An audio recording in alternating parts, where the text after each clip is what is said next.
Maoist party సాయుధ పోరాట విరమణ చేయాలా లేదా అనే దానికి సంబంధించి గడిచిన కొద్ది రోజులుగా ఒక రెండు వర్గాల మధ్య భీకర ఘర్షణ జరుగుతోంది. సోషల్ మీడియా వేదికగా భీకర ఘర్షణ. ఇది ఎక్కడి దాకా వెళుతోందంటే, అయితే ఇప్పుడు ఎవరైతే మిగిలి ఉన్నారో, ఐ థింక్ మిగిలి ఉన్న ఇన్ సెన్స్ పార్టీలో ఇంకా సాయుధ పోరాట పంధానే సరైందని, మేము గడిచిన ఎన్నో దశాబ్దాలుగా నడుస్తూ వచ్చిన పంధ ఏదైతే ఉందో దాన్నే కొనసాగిస్తామనే వాళ్ళు ఇంకా మిగిలి ఉన్నారు కొంతమంది. సో అట్లా ఉన్నవాళ్ళు బయటకు ఎందుకు రాకూడదు, బయటకు రండి అని పోలీసుల దగ్గర, ప్రభుత్వం దగ్గర లొంగిపోయిన మాజీ మావోయిస్టు అగ్రనేతలు పదే పదే అప్పీల్ చేస్తున్న విషయం కూడా మనకు తెలుసు. ఇప్పుడు తాజాగా పూర్వ విప్లవ విద్యార్థుల వేదిక పేరిట 6 పేజీల సుదీర్ఘమైన లేఖ ఒకటి వైరల్ అవుతుంది. అంటే వాళ్ళు సోషల్ మీడియాలో వదిలిపెట్టారు. వాళ్ళు చెప్పిన పాయింట్ ఏంటంటే, ఎవరు ఈ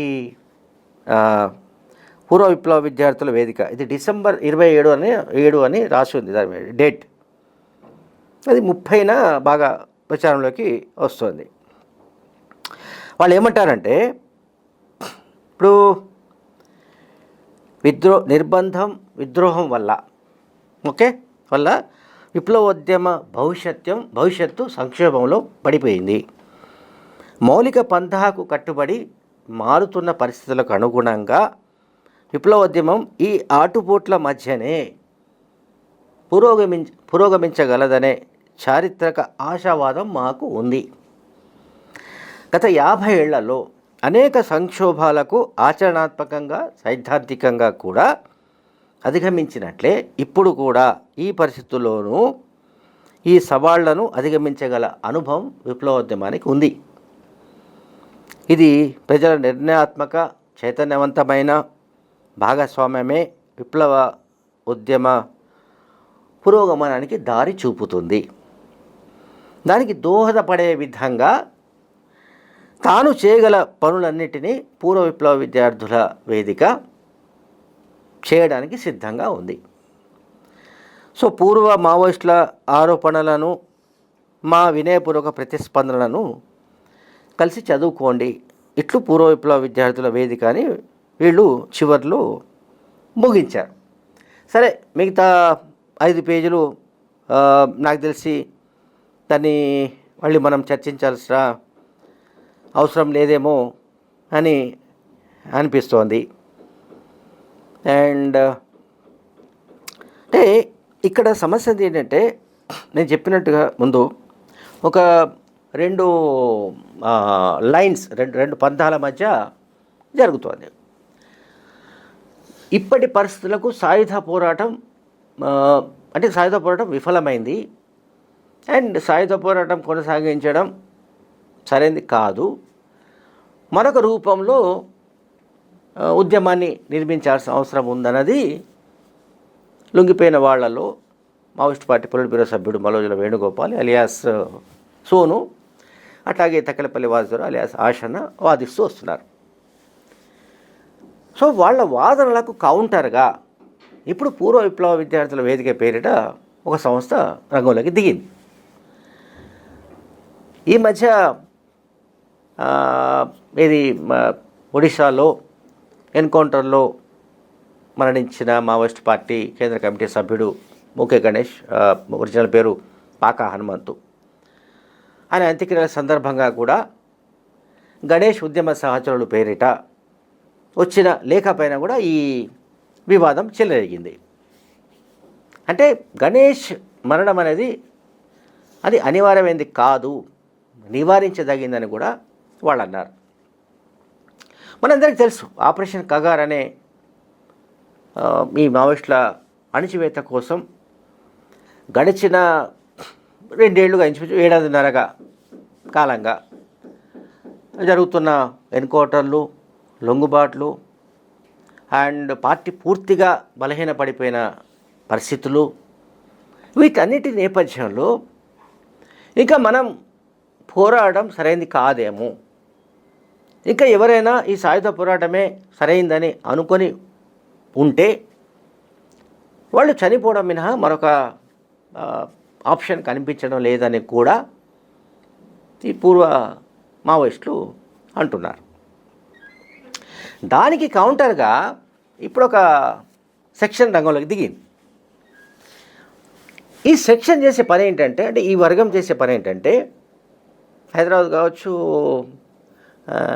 లేకపోతే కోల్కతా కావచ్చు, ఢిల్లీ కావచ్చు, లేకపోతే కేరళలో కొచ్చి కావచ్చు, మరో చోట అంటే అర్బన్ ప్రాంతాల్లో ఉన్న మేధావులు, రచయితలు, కవులు, కళాకారులు అండ్ అంటే అటువంటి వాళ్ళు బుద్ధిజీవులు, అంటే ఎవరైతే ఈ విప్లవానికి మద్దతు ఇస్తున్నట్టు చెప్పుకుంటున్నారో, మేము లేకపోతే ఈ ఉద్యమమే లేదని మాట్లాడుతుంటారో, మేమే ఈ ఉద్యమాన్ని గైడ్ చేస్తున్నామని అనుకుంటూ ఉంటారో, ఈ ఉద్యమానికి డిజైన్ చేసిందే మేమని భావిస్తున్నారో, వాళ్ళ నుంచి ఇటువంటి వ్యాఖ్యలు వస్తున్నట్టుగా కనబడుతుంది.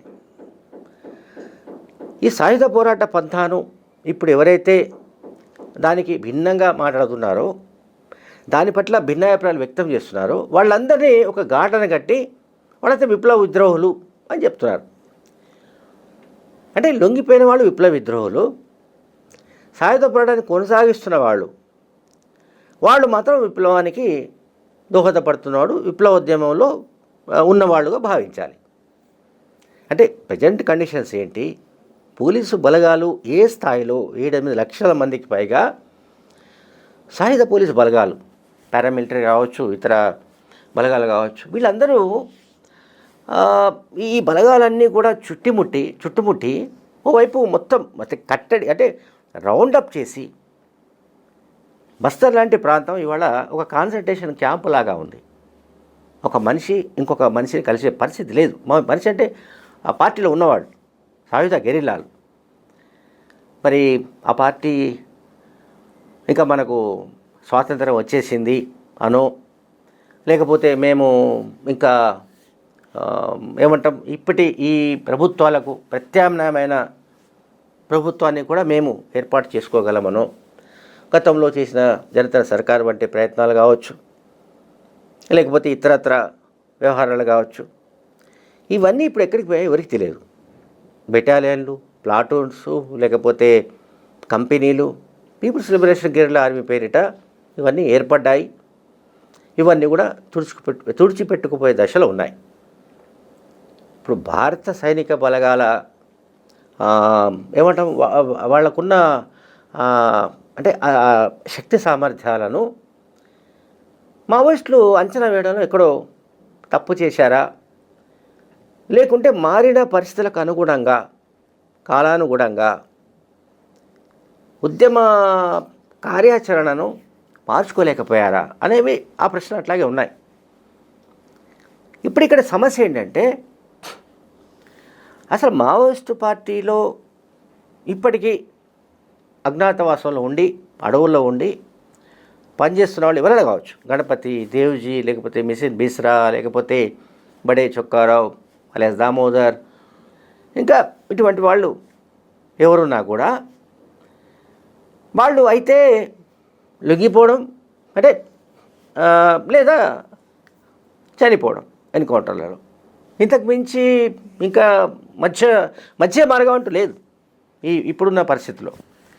కానీ పూర్వ విప్లవ విద్యార్థుల వేదిక పేరిట ఏదైతే ఒక సంస్థ ఏర్పడిందో, ఈ సంస్థను ఎవరు ఏర్పాటు చేశారో, ఈ సంస్థ వెనుక ఎవరున్నారో, ఈ సంస్థ మొత్తం అంటే దీన్ని క్రియాశీలంగా నడుపుతున్నది ఎవరో, అది మనందరికీ తెలుసు. ఇంకా నేను వాళ్ళ పేరు చెప్పదలుచుకోలేదు. సో పూర్వ విప్లవ విద్యార్థుల వేదిక పేరిట ఏర్పడ్డ సంస్థ మావోయిస్టు పార్టీకి సంబంధించిన వాళ్ళు ఎవరు లొంగిపోవడానికి వీల్లేదు అనేది వాళ్ళు చెప్పకనే చెప్తున్నారు. ఎందుకంటే ఎంత నిర్బంధం ఉన్నా, ఎంత అణిచివేతకు గురైనా, ఎన్ని రకాలుగా నష్టపోయినా విప్లవోద్యమాన్ని ఎట్లా కాపాడుకోవాలో గత అనుభవాలు మాకున్నాయి.